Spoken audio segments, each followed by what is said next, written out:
Hi, everyone, and welcome back to a Criminally Basic podcast. My name is Megan, And I'm Hannah. and today's story is one of frustration, lies, and tragedy. A 7-month-old baby goes missing at the hands of his mother, and not a single person can track down where he is.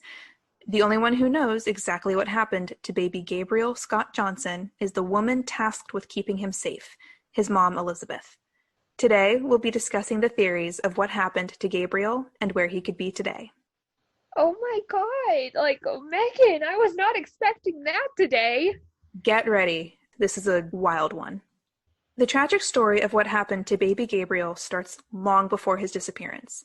His parents, Elizabeth Johnson, who was 23 at the time, and Logan McQuarrie, who was also in his 20s, had a tumultuous relationship, to say the least.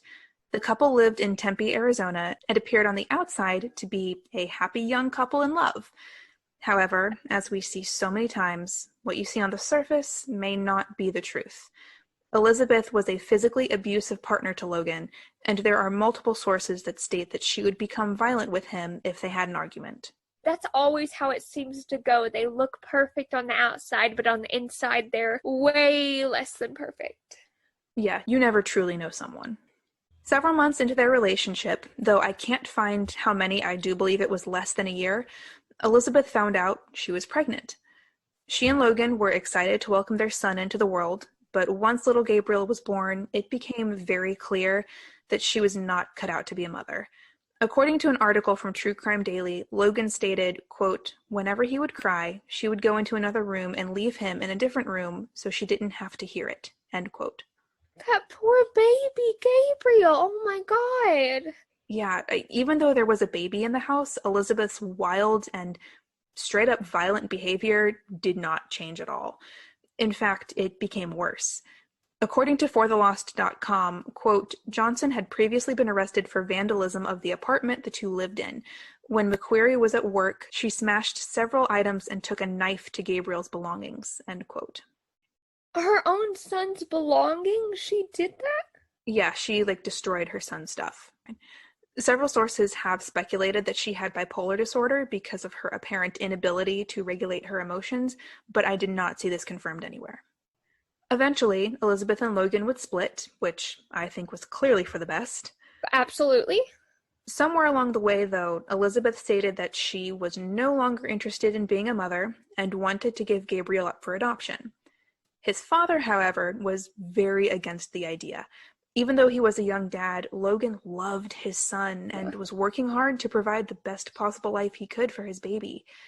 The case ended up going to court, and both parents were granted shared custody. Unfortunately, this would prove to be a potentially fatal mistake. According to Gabriel's page on the Charlie Project website, Elizabeth left with Gabriel on December 18th, 2009, in her grandfather's white sedan. On December 22nd, they would arrive in San Antonio, Texas, and stay in several motels. Meanwhile, back in Tempe, Logan is frantic. He has no idea where his son or his ex are, and she isn't answering any of his texts or calls. He went to the police to ask for help, but according to True Crime Daily, they said they couldn't do anything unless he was able to locate Elizabeth, which, if you ask me, is mistake number 2.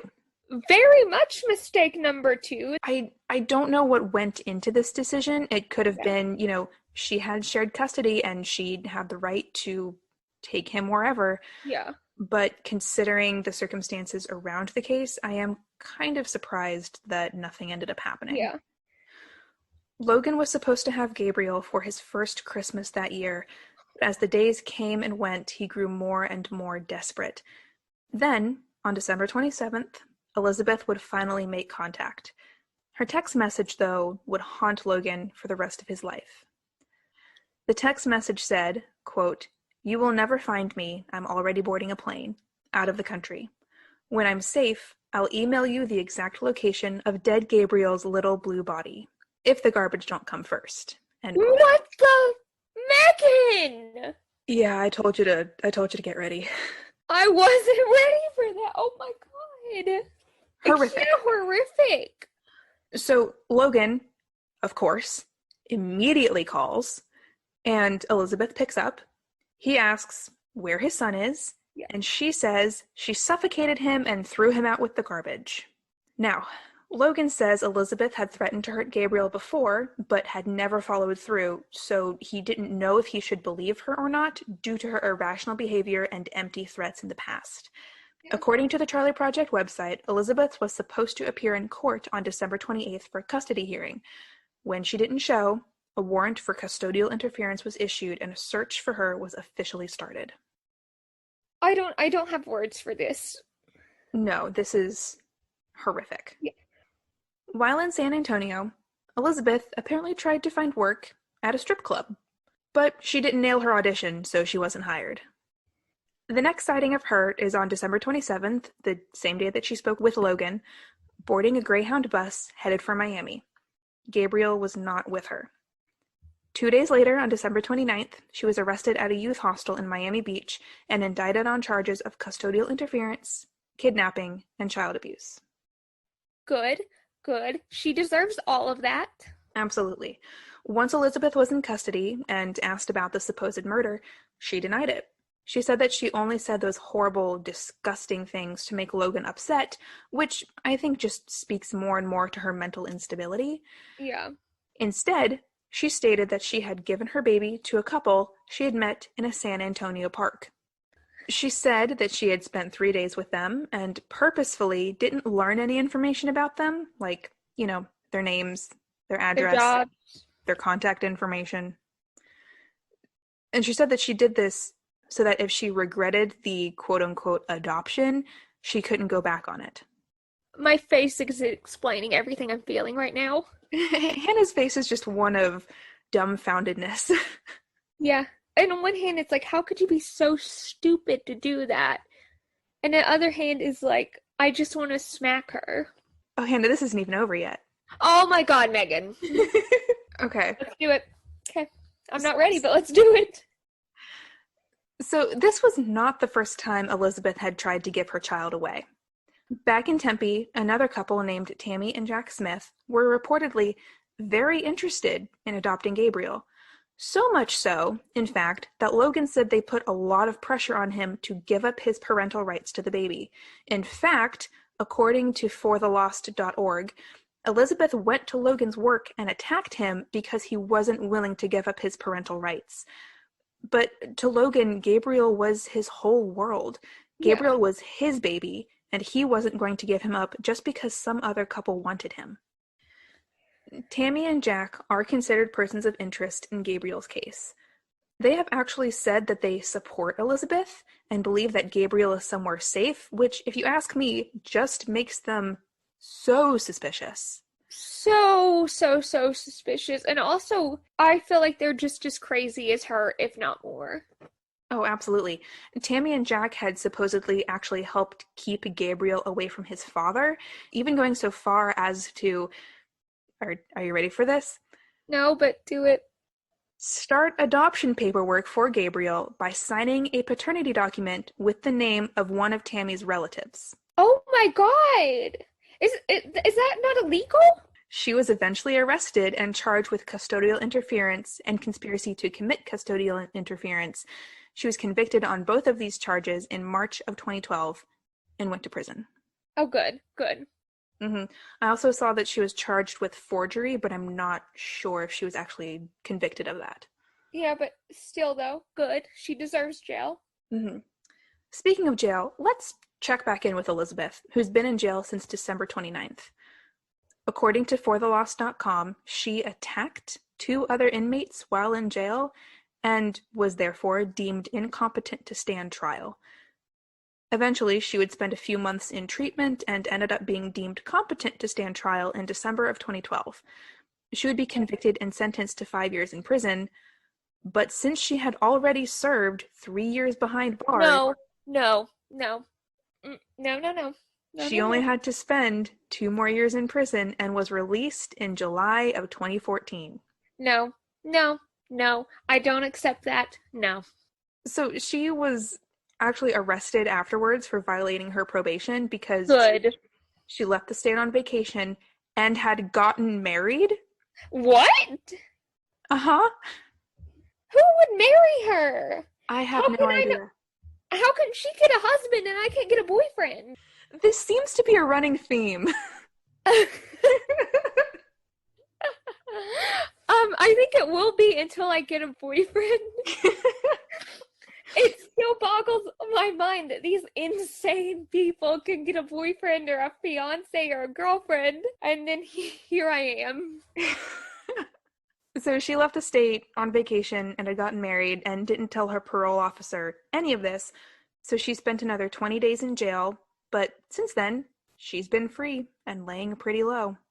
She is actually going by her middle name now, and she has a life, she has a job, she has social media.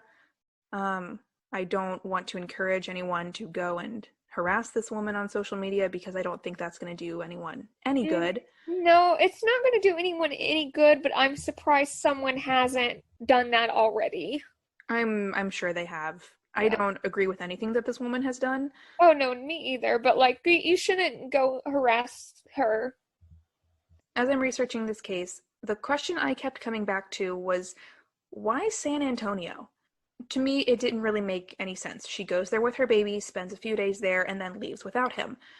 What made her travel so far away just to claim to have killed her baby and then claim to have not killed her baby? Yeah. How far is Temple from San Antonio? Is it Tempe or Temple? Tempe. Tempe. Okay, I'm so sorry. So from Tempe to San Antonio, my GPS is telling me it's a 13-hour and 14-minute drive. Okay, so it's not a quick hop and a skip over. No, and especially if you're traveling with a 7-month-old baby, it's going to take a while. So we come back to this question, why San Antonio? I was frankly kind of baffled. Yeah. So I did a little bit of digging, and I came across probably the most popular theory about Gabriel's disappearance. This is wild. Oh God. One of the hotels that Elizabeth and Gabriel stayed at in San Antonio is called the Homegate Hotel. This, according to adoption specialists, is known in adoption circles as being a bit shady. So San Antonio is considered the quote-unquote dirty adoption capital of the United States, according to Elizabeth Juranovich, who is an adoption specialist. There are apparently quite a few very shady adoption agencies that are owned by attorneys to help connect people who want to adopt but don't want to go through the long adoption process with people who don't want their kids anymore. These are considered gray market adoptions, adoptions that are facilitated by an attorney but aren't always up to code, and they're apparently very profitable. Oh. So the theory is that Elizabeth could have sold her baby in a gray market adoption. So Yeah. it's not black market, it's not people just trading off their babies without any paperwork, without anything like that. But it isn't going through an adoption agency that, has specific steps in order to make sure that the child is placed with the best family possible. So it's just kind of like it's not totally illegal, but it's not totally legal either. Right. So when you have a situation like Elizabeth and Logan, for instance, where one parent wants to keep their parental rights and another Yeah. parent doesn't, a gray market adoption tends to be where families like that go. What makes me wonder is why don't you just sign your rights away to the other parent? I don't know. In my mind, that's the simplest, easiest way to be like, here, take my rights, I'm done. That seems like the logical thing to do. Just be like, I don't want it, here's my rights, I'm done. I know, and I don't know why Yeah, that didn't just happen here, because Logan clearly did not want to give up his parental rights. yeah. She did. You could have easily just been like, hey, I don't want it. Like, keep it, he's yours, done.